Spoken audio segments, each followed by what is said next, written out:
Amém. Muito boa noite, irmãos e amigos no reino. Graça e paz da parte do nosso Senhor e Salvador Jesus. É uma satisfação novamente estar com os irmãos. Dou graças a Deus por ver essa sala cheia, nessa sala virtual. E também dou graças a Deus por essa tecnologia que tem sido tão providencial nesses dias de isolamento, nesses dias difíceis que a gente tem vivido. O meu nome é Samuel, eu sou um seguidor aí de Jesus de Nazaré, gosto muito do movimento Caminho da Graça, estive ajudando na mentoria na estação do Caminho da Graça no Espírito Santo, na cidade de Serra, no Espírito Santo, quando eu morei por lá durante quase 5 anos, mas sou um bom mineiro, tive saudade de casa. Voltei para a região de Minas, mais perto da família, saudade do pão de queijo, conquanto eu sou um mineiro que não gosta de queijo, mas do pão de queijo eu gosto. E voltei para perto de Belo Horizonte, moro aqui na cidade de Itabirito, na região dos Inconfidentes, aí é uma cidadezinha relativamente próxima, cerca de 50 quilômetros de BH. E estou sempre aí, na medida do possível, caminhando com os irmãos da Estação do Caminho da Graça, que tem sido um ambiente maravilhoso, de acolhimento, de pregação do Evangelho, de propagação da consciência do Reino de Deus. Então, poder participar com vocês e poder compartilhar é uma responsabilidade, é bem verdade, mas não posso deixar de dizer que também é um prazer e um privilégio. Então, a todos que me ouvem nessa noite, sejam muito bem-vindos aqui à minha sala na cidade de Itabirito. Eu gostaria de trazer uma reflexão de algo que já tem reverberado no meu coração nesses últimos dias. A gente vive um momento realmente muito delicado, historicamente falando, o momento da pandemia. Não tem como não fazer nenhuma associação a alguma aplicação existencial para nós mesmos, para a nossa vida. De uma maneira ou de outra, todos foram afetados. E isso reflete na nossa vida cotidiana, na nossa vida social e também na nossa vida pessoal. Agora, é curioso que momentos assim, históricos, e em proporções globais, como a pandemia, como que suscita, especialmente no meio religioso, burburinhos enormes, discursos de conspiração, teorias apocalípticas, e como que isso cresceu assustadoramente nessa segunda metade do ano de 2020, né? Porque num primeiro momento a pandemia era só algo que ainda sem forma e vazia, né? A gente não sabia como ia ser o desenrolar, e de repente a gente vai alcançando aí, pelo menos aqui em terras brasileiras, quase um ano desse momento tão delicado, mas já com lastros e rastros de esperança com a chegada da vacina. Graças a Deus por isso, inclusive. Mas, pensando sobre essas coisas e recebendo um bombardeio de coisas no celular, no WhatsApp, eu vi como que novamente efervesceu os discursos de conspiração. Isso eu falo por parte de cristãos, né? Teorias de conspiração a respeito de tudo que envolve a esse momento histórico, leituras apocalípticas fervilhando mesmo, né, em todo o imaginário religioso, e ver isso, e ver a reação de boa parte dos cristãos, e uma reação relativamente infantil diante desse momento, me fez lembrar de muitas palavras de Jesus e me fez voltar para o Evangelho, justamente para mostrar que o reino de Deus ele permanece, porque a sensação que dá quando a gente ouve, eu inclusive recebi um vídeo de um amigo meu, cristão também, né, que era uma montagem, assim, fazendo inúmeras associações ao momento histórico da pandemia e uma teoria da conspiração como se fosse um plano maquiavélico, malvado, para destruir a igreja, para acabar com o reino de Deus. E eu acho, assim, isso além de ser uma falácia, porque dá aquela sensação de que parece que Deus não tem o controle de tudo, né? A sensação que dá é que é uma coisa meio maniqueísta, né? Aquela coisa que parece que Deus luta ali com o inimigo, uma paranoia muito doida, assim, que Deus luta com o inimigo ali pau a pau até os 44 do segundo tempo, e aí na prorrogação Deus consegue fazer um gol ali, meio questionável, e vence, assim, suando mesmo. Parece que a obra de Jesus não foi assim completa. Aí fica aquele monte de religioso doido, dando ouvidos a falácias, dando ouvidos a fake news e propagando a falta de paz. A falta de paz que não deveria ser mensagem de seguidor de Jesus de Nazaré. Afinal, ele mesmo disse: quando ouvires falar dessas coisas, Lucas capítulo 21, Mateus capítulo 24, sermão apocalíptico, eu gosto muito, porque Jesus realmente lista que acontecimentos em níveis globais, geopolíticos, eles realmente são sinais. O próprio Jesus fala: olha, se você vê o céu nublado, você já sabe que vai chover, presta atenção nesses sinais. Só que Jesus não aponta esses sinais com alarmismo, como a gente vê tão terrivelmente hoje. E isso tira a paz de muita gente, viu? Tira a paz de muita gente, de muitos seguidores de Jesus de Nazaré, e é sobre isso que eu gostaria de chamar a nossa atenção hoje. Porque o próprio Jesus disse: quando ouvires falar dessas coisas, ou quando vedes essas coisas, não vos assusteis. Olha que bacana, né? Não vos assusteis, porque o fim não será logo. O próprio Cristo disse para não perturbar o coração com essas coisas. E aí vem essas teorias de conspiração, com a sensação de que há um plano para acabar com a igreja, com o reino de Deus, e que Deus pode perder o controle de tudo. Um negócio muito doido. E aí, assistindo esse vídeo, infeliz e ingrato, não sei se eu tive estômago para assistir, assistindo esse vídeo que eu recebi pelo WhatsApp, dessa montagem cheia de conspiração, me veio as palavras do apóstolo Paulo, na carta que ele escreveu, na segunda carta que ele escreveu aos Coríntios, quando o seu ministério estava sendo relativizado. É uma carta que eu gosto muito, é uma das cartas mais existenciais de Paulo, porque a sua autoridade apostólica estava sendo questionada e relativizada. Ele estava sendo comparado com falsos apóstolos que faziam uns milagres, que nada muito diferente de hoje em dia, e ele tinha uma palavra genuína, viva e verdadeira, e estava sendo relativizado pelos coríntios. E isso foi decepcionante, porque Paulo, que praticamente começou a obra ali, né, pelo ministério que ele chama de ministério do Espírito, e aí o apóstolo Paulo escreve toda a sua segunda carta aos Coríntios, em parte para mostrar e defender a autoridade do seu apostolado, que ele é apóstolo não segundo homens, ele não tinha carta de recomendação, o negócio dele era com Deus, a propagação, e o ministério dele era um ministério do Espírito, em comparação com proselitismo religioso, em comparação com trabalhos religiosos de outros falsos apóstolos e falsos pastores que estavam ali em Corinto. E, curiosamente, o apóstolo Paulo, no capítulo 3, que serão os versículos que a gente vai ler agora, ele defende não só o seu apostolado, mas aponta a excelência da obra de Jesus, a excelência da implantação do reino, a excelência e a sua completude. Por isso ele mesmo diz lá nas cartas aos Romanos: graças a Deus que nos dá a vitória em Cristo. Então não deveria ter motivo para nenhum tipo de perturbação, que qualquer coisa que acontece a nível global vai pregar os cristãos com a calça na mão e Deus vai, esqueci disso aqui. A gente fica com essas paranoias e é um momento totalmente infeliz para isso, porque já basta o sofrimento que essa pandemia tem nos imposto, né, em todos os aspectos: saúde emocional, psíquica, clínica, as retaliações do ponto de vista socioeconômico. Todos nós temos sofrido, e de repente vem gente ainda para colocar picuinha na nossa cabeça, discursos de ódio, discursos conspiracionistas e de apocalipsismos, para tirar a paz, como se Deus não estivesse no controle de tudo, como se ele não estivesse conosco, como se o reino de Deus não fosse feito de uma maneira completa e cabal.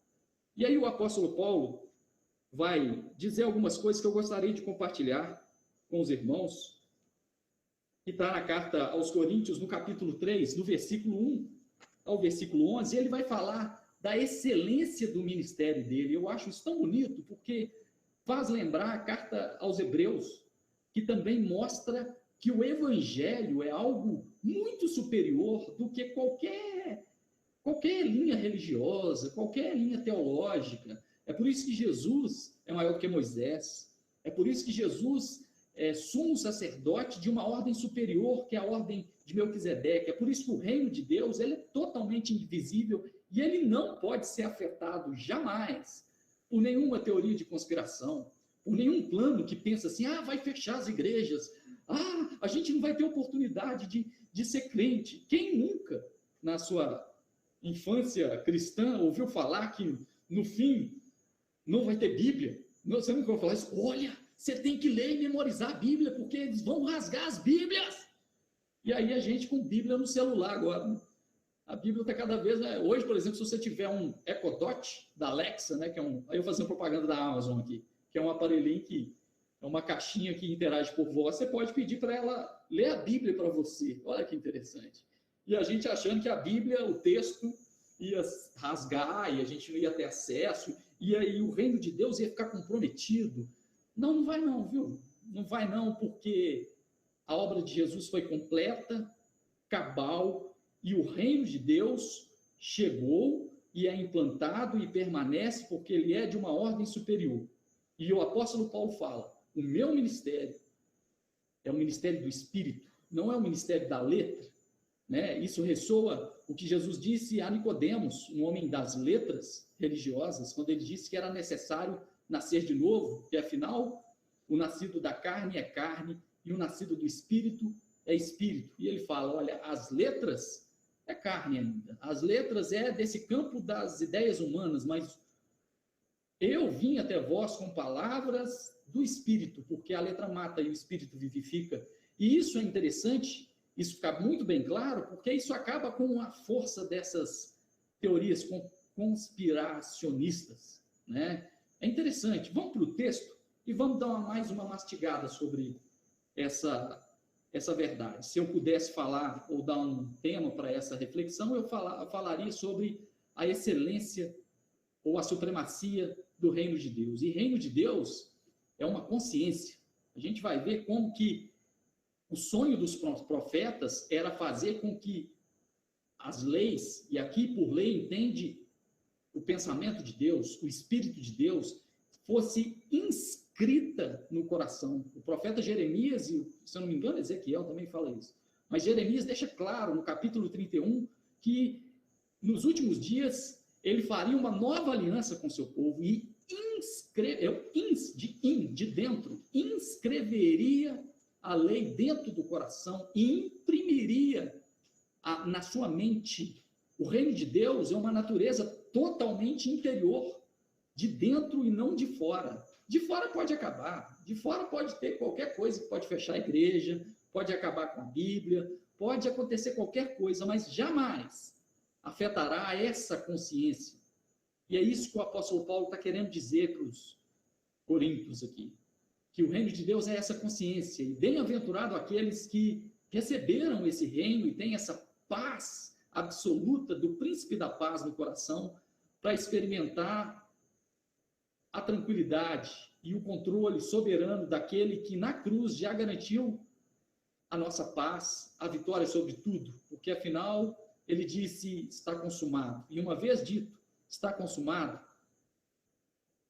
a obra foi completa.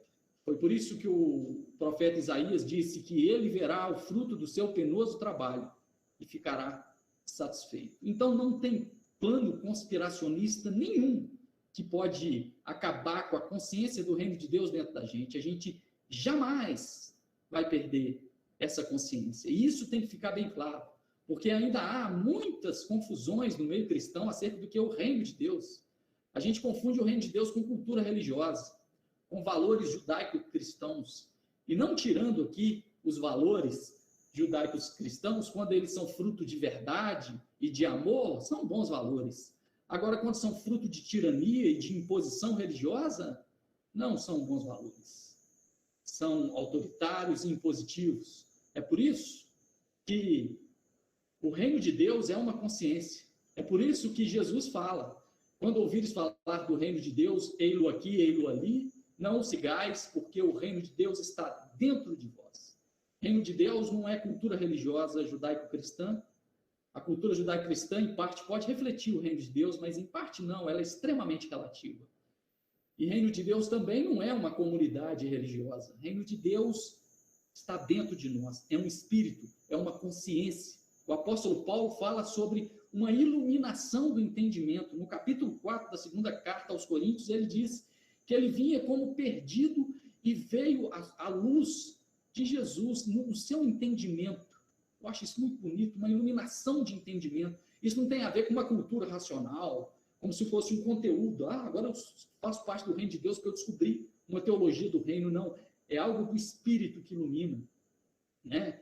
Em outros momentos, o apóstolo Paulo usa expressões como entendimento, em outros momentos ele usa expressões como consciência, e ainda outros ele usa expressões como renovação da mente, novamente, renovação da mente, ecoando lá Jeremias falando que imprimiria as suas leis na mente e no coração. Então, o reino de Deus está aí, e ele jamais será afetado por qualquer burburinho religioso conspiracionista. E é por isso que a gente tem que deixar isso bem claro no nosso coração e ficar com as palavras de Jesus: não se turbe o vosso coração, crede em Deus, crede também em mim. Isso é bonito demais. E isso é evangelho, que tem que ficar bem claro dentro da gente. E aí o texto que eu queria ler, depois dessa introdução, tirar o óculos aqui para ler, capítulo 3, do versículo 1 em diante. E aí, dentre esses versículos, eu gostaria de destacar algumas lições acerca do que é o reino de Deus. Já ficou claro para a gente que o reino de Deus não é cultura religiosa, não é imposição religiosa, né? Agora é o tempo da igreja, agora é o tempo do cristianismo, agora é isso. Não, é totalmente interior. E ele está aí, né? Para mim é uma satisfação enorme ver tanta gente boa de Deus aqui nessa sala aí com cerca de 40 pessoas, mostrando que o reino de Deus está aí soprando, alcançando pessoas em diferentes partes do Brasil, independente de nomenclatura religiosa, porque a igreja, como disse o próprio apóstolo Paulo, o Israel de Deus continua aí espalhado pela face da terra. E são, no mínimo, esses aqui, tantos outros mais espalhados, alcançados por essa iluminação de consciência, por essa certeza do reino de Deus, que também é o governo de Deus e a segurança de estar sob o controle de Deus. E aí, capítulo 3, versículo 1 diz assim: segunda carta de Paulo aos Coríntios. Começamos, porventura, outra vez, a recomendar-nos a nós mesmos, ou temos necessidade, como alguns, de carta de recomendação para vós outros? Aqui, como eu disse lá no comecinho, o ministério de Paulo estava sendo questionado porque ele não tinha uma carta de recomendação. Imagina, o cara começa lá a igreja e tudo mais, depois viaja, e quando ele volta, fala: você veio de onde? Né? Estudou aonde? Né? Na linguagem de futebol, jogou aonde? Né? Você não tem carta de recomendação. E ele fala: olha, eu não teria necessidade, eu não vou recomendar a mim mesmo com carta de recomendação. Versículo 2: porque vós sois a nossa carta escrita em nosso coração, conhecida e lida por todos os homens. É interessante. Olha que versículo bonito, quando ele fala que quando nós somos alcançados por essa consciência do reino de Deus, essa iluminação, quando nós nascemos de novo e conhecemos esse senhorio de Cristo, nós viramos uma palavra andante, nós viramos uma carta viva. Esse é o grande testemunho, né? É aquilo que o profeta lá sonhou, está lá inscrito no coração a carta dele, escrita pelo ministério do Espírito e lida por todos os homens. Quando é o reino de Deus, as pessoas veem, né? É por isso que Jesus, lá no Sermão do Monte, ele fala que a gente não tem que ter uma espiritualidade publicitária, de orar em pé nas sinagogas, dar glória a Deus, usar o evangeliquez e tantas outras linguagens religiosas, porque isso tudo a gente faz, na maioria das vezes, a fim de serem vistos pelos homens. Mas, por outro lado, o próprio Jesus disse que as boas obras e a luz que vem do alto não pode ser colocada debaixo da mesa e que ela tem que alcançar outras pessoas. E isso sempre de maneira discreta, como a luz que ilumina e não faz barulho, como o sal que tempera e é invisível na comida, né? Interessante, vós sois a carta escrita em nosso coração, conhecida e lida por todos os homens. Versículo 3.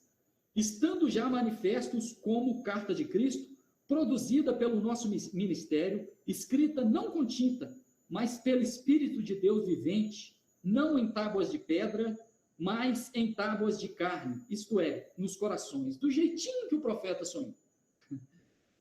Eu estou aqui mostrando para vocês que o reino de Deus que eu preguei, estava dizendo Paulo, alcançou o coração de vocês. E isso eu não trouxe mais uma doutrina religiosa. É o ministério do Espírito. Versículo 4. E é por intermédio de Cristo que temos tal confiança. Não por nós mesmos, não que nós mesmos sejamos capazes de pensar alguma coisa como se partisse de nós. Pelo contrário, a nossa suficiência vem de Deus. O versículo 4 e o versículo 5 deixa de maneira gritante e evidente a força da graça de Deus na nossa consciência do reino de Deus. Não que sejamos capazes de alguma coisa, porque a nossa suficiência vem de Deus, e nós só temos alguma confiança de nos relacionar com Deus por intermédio de Cristo Jesus. Isso é bonito demais, não depende de quem quer nem de quem corre, mas de Deus usar a sua misericórdia. E mais ainda, não depende daquilo que você fez ou deixou de fazer, mas daquilo que Cristo fez por nós, de uma vez por todas, como disse o autor de Hebreus. Versículo 6. O qual habitou para sermos ministros de uma nova aliança. O apóstolo Paulo está falando de uma aliança superior que não é afetada por nada. Não da letra, mas do Espírito, porque afinal a letra mata e o Espírito vivifica. E aqui Paulo está comparando o seu ministério com o ministério dos judaizantes, que estavam ali com aquele excesso de leis e legalismos e moralismos religiosos, impondo condições de barganha para se relacionar com Deus. Não é por aí. Versículo 7. E se o ministério da morte foi gravado com letras em pedras e se revestiu de glória a ponto dos filhos de Israel não poderem fitar a face de Moisés por causa da glória do seu rosto, ainda que desvanecente, como não será de maior glória o ministério do Espírito? E ele aqui novamente compara o seu ministério com o ministério de Moisés, porque Moisés, quando recebe os mandamentos no monte, conforme narra o Antigo Testamento, o seu rosto brilhava, mas depois ele desvaneceu, aquele rosto desvaneceu, e ele fala, olha, se em Moisés, que era algo temporário, teve glória, quanto maior, mais excelente é o ministério do Espírito, é essa consciência do reino. Versículo 9, porque se o ministério da condenação foi glória, em muito maior proporção será glorioso o ministério da justiça. Porquanto, na verdade, o que outrora foi glorificado nesse respeito já não resplandece diante da atual sobreexcelente glória. O reino de Deus é algo muito superior.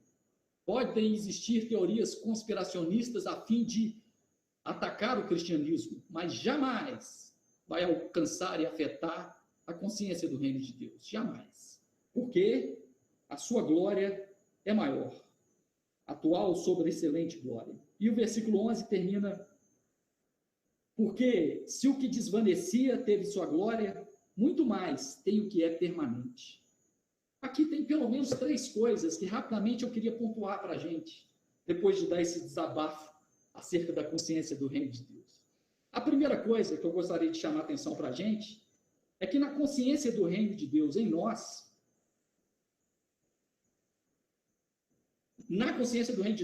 testemunhamos o evangelho assim, de maneira espontânea, sem proselitismo religioso intolerante. A gente vive uma fase de um proselitismo insuportável. Eu mesmo já fui, depois de crente, evangelizado várias vezes. Né? Isso acontece com uma frequência enorme. Né? O povo fica numa preocupação para ganhar alma para Jesus. Ah, você tem que ganhar alma para Jesus, alma para Jesus.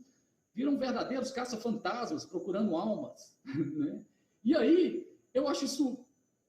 Poxa, quando o apóstolo Paulo fala que não há... que nós temos que pregar, como crerão se não há quem pregue? Agora, essa pregação não tem que ser proselitismo intolerante, porque a consciência do reino é uma consciência totalmente respeitosa. O apóstolo Paulo fala acerca da consciência religiosa do outro, que ele fala, a fé que tu tens para ti mesmo. E se vós sois alcançados pela consciência do reino de Deus, se vós sois cartas vivas esse testemunho há de ser espontâneo e conforme Cristo Jesus. Jesus não fez proselitismo. Jesus condenou o proselitismo intolerante e chato dos fariseus, né? Que os fariseus, diz Jesus, que rodeavam a terra toda para alcançar um prosélito, e quando alcançava ele ficava insuportável. Aquela coisa de vai insistindo, assim, até para roubar a alma da pessoa. É um negócio assim terrível. E a consciência do reino de Deus é essa certeza de que nós testemunhamos espontaneamente com Jesus e como que Jesus fez. No Evangelho e em Cristo, não há imposição religiosa, não há proselitismo religioso intolerante, há relacionamento, né? Há discipulado. Discipulado é diferente de proselitismo, tem a ver com uma amizade fraterna, respeitosa. Isso é fundamental para a gente entender. Na religião há proselitismo e doutrinação, adestramento religioso. No Evangelho há discipulado e relacionamento. E não tenha dúvida que se vós sois cartas vivas, seus vizinhos saberão. Há uma diferença. Agora, essa diferença não é porque você ouve louvores enquanto está arrumando casa. Não é. E principalmente se for worship. Não é mesmo. Né? Então, há uma diferença porque o próprio Cristo disse, ainda associando o reino de Deus para a dimensão interior. Rios de água viva, aquele que crê em mim, rios de água viva fluirão do seu interior. E muitos dirão, esse cara é diferente, ele tem um ar diferente. Por que o bom samaritano saiu justificado ali daquela linda narrativa, parábola, quando o homem cai na mão dos salteadores e passou 2 religiosos zelosos? É porque ele acolheu com amor. O maior testemunho da graça e das cartas vivas daqueles que foram alcançados pelo reino de Deus hoje é o amor. Afinal, nisso conhecereis se sois meus discípulos, se amardes uns aos outros. Eu gosto muito de um texto do Brennan Manning, no clássico livro O Evangelho Maltrapilho, quando ele faz uma crítica àquilo que ele chama de conversão por concussão. Olha que interessante. Conversão por concussão é aquilo que você vai insistindo para a pessoa, você tem que passar para crente, você tem que passar para crente, você tem que aceitar Jesus, você tem que não sei o quê. A pessoa fica numa coisa insuportável. E aí, eu resumi umas palavras dele que eu gostaria de compartilhar. Não precisamos de conversão por concussão. Nós, como cartas vivas, né, aqui eu estou fazendo a minha inferência, oferecemos a boa nova como uma amizade real, fraterna e respeitosa. Jesus foi assim. Jesus foi amigo de publicanos e pecadores. E hoje, meus queridos irmãos, a melhor forma de testemunhar essa consciência pacífica do reino de Deus em nós é sendo bons amigos, fraternais, carregados de amor, de acolhimento indiscriminado, sem ser juiz do seu próximo, sem proselitismo intolerante. É assim que nós seremos cartas vivas lidas por todos os homens. Então, a primeira coisa que eu gostaria de frisar para a gente é isso. Na consciência do reino de Deus, testemunhamos o Evangelho sem proselitismo religioso intolerante. A segunda coisa que eu gostaria de frisar nesse texto é que na consciência do reino de Deus, só existe relacionamento com Deus por intermédio de Cristo Jesus. O apóstolo Paulo diz, é por intermédio de Cristo que temos tal confiança. Cara, isso é bom demais, é bom demais. A certeza de que está tudo resolvido com Deus. Que Deus não é aquele cara que está lá com um livro anotando suas coisas para depois baixar um vídeo no juízo final e apontar tudo que você fez de errado. É por causa de Cristo, não depende de quem quer nem de quem corre, não daquilo que eu fiz ou deixei de fazer. Um dos grandes problemas hoje do cristianismo em geral, é por isso essa falta de paz, essa paranoia o tempo inteiro, essa síndrome culposa, neurótica, é a quase graça. A quase graça é essa, você é alcançado ali para aceitar Jesus e se converter. Depois para lá, meu irmão, você não depende de Jesus mais não, aí é o fariseu e o publicano. Aí você tá, graças a Deus, que eu não sou como esses aí. E é fácil demais a gente sair da graça e ir para o fariseu, né? Sair do publicano e ir para o fariseu é um instalar de dedos. Graças a Deus que eu não sou como esses pregadores, eu prego o evangelho genuíno. Não, a gente continua ali com aquela consciência de maltrapilho, de que é por causa de Jesus que eu tenho tal confiança, é por causa de Jesus que eu sou aceito por Deus, tão somente. Não depende de dogma, nem de legalismo religioso, nada disso.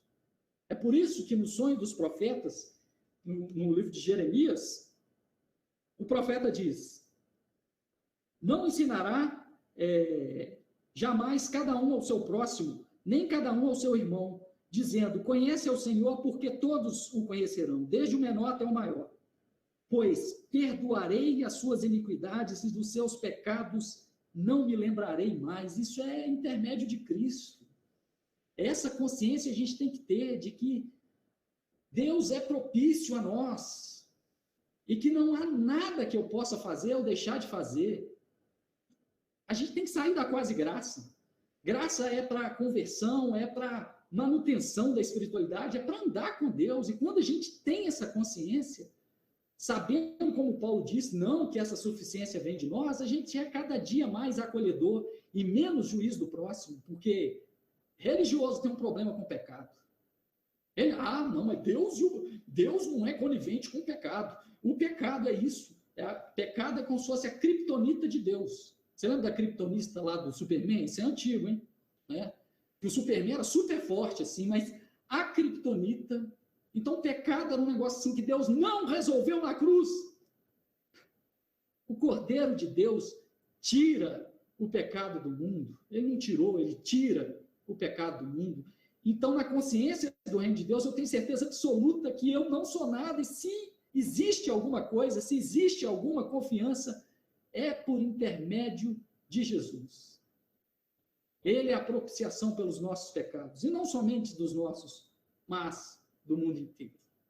A terceira e última coisa que eu gostaria de frisar nesse texto é que no reino de Deus, a consciência do reino de Deus em nós faz entender que a obra de Cristo ela é completa. Não existe essa possibilidade de pegar Deus de surpresa, a pegar a gente com as calças na mão, sabe? Essas teorias de conspiração parecem assim, olha, é um projeto para acabar com a igreja, vai fechar as igrejas, vai fazer... Que diferença que isso vai fazer para o coração que foi alcançado por essa obra? Aí eu anotei algumas coisas aqui. Diz o apóstolo Paulo, lá no versículo 11, como foi, ele diz assim, que se teve glória o ministério da letra, quanto maior glória terá o ministério do Espírito, porque a sua glória não vai desvanecer, é permanente. Aquilo que é permanente é eterno, é duradouro, é um ponto final. Por isso que o próprio apóstolo Paulo fala que Jesus é o amém de Deus. Não tem jeito do reino de Deus ser pego de surpresa por causa de uma teoria de conspiração. Quando vedes essas coisas, não vos assusteis. Não se turbe o vosso coração. É por isso que pode acabar com o cristianismo, se for o caso. Pode fechar as igrejas, pode sumir com as Bíblias. Não vai mudar nada dentro da gente, porque foi alcançado por algo que não apaga. O apóstolo Pedro fala na sua carta que a nossa herança é incorruptível. Incorruptível, não tem como tirar. É imarcessível, é uma palavra assim, é difícil, né? Que não perde o valor. É por isso que Jesus fala que as minhas ovelhas ouvem minha voz e eu a conheço e ninguém as arrebatará da minha mão. Então, que perturbação de espírito é essa, achando que o reino de Deus vai ser pego de surpresa por uma teoria, porque há um plano, um aparelhamento mundial. Isso não vai mudar nada, porque nós somos alcançados por essa luz de dentro. E achei interessante até, né? Porque a pandemia provocou algo que já vem acontecendo nas igrejas, aqui falando do imaginário religioso evangélico, ela apontou algo que já estava acontecendo, que é a desinstitucionalização. E é tão legal quando a gente entende que o reino de Deus, a instituição pode servir o reino de Deus, mas ele não depende exclusivamente da institucionalização. Nós estamos aqui como seres desinstitucionalizados, mas alcançados por uma consciência incorruptível imarcessível e que não há plano maquiavélico, conspiracionista nenhum que pode tirar isso de nós. O reino de Deus é uma herança incorruptível e imarcessível. Era isso, em tom de desabafo, que eu gostaria de compartilhar com os irmãos. Talvez você se perguntaria, e eu com isso? Olha, tem tudo a ver com a gente. Quando a gente tem esse entendimento, essa iluminação do entendimento, a paz vira o árbitro em nós. Nós somos alcançados por uma paz absoluta. Acabou o medo de Deus, acabou a fobia de Deus, acabou a neura de querer agradar a Deus por conta própria, acabou a perturbação de fazer proselitismo na marra intolerante e passa a existir um amor fluente do coração, na certeza absoluta de que a sua obra foi completa e cabal, porque ele verá o fruto do seu penoso trabalho e ficará satisfeito.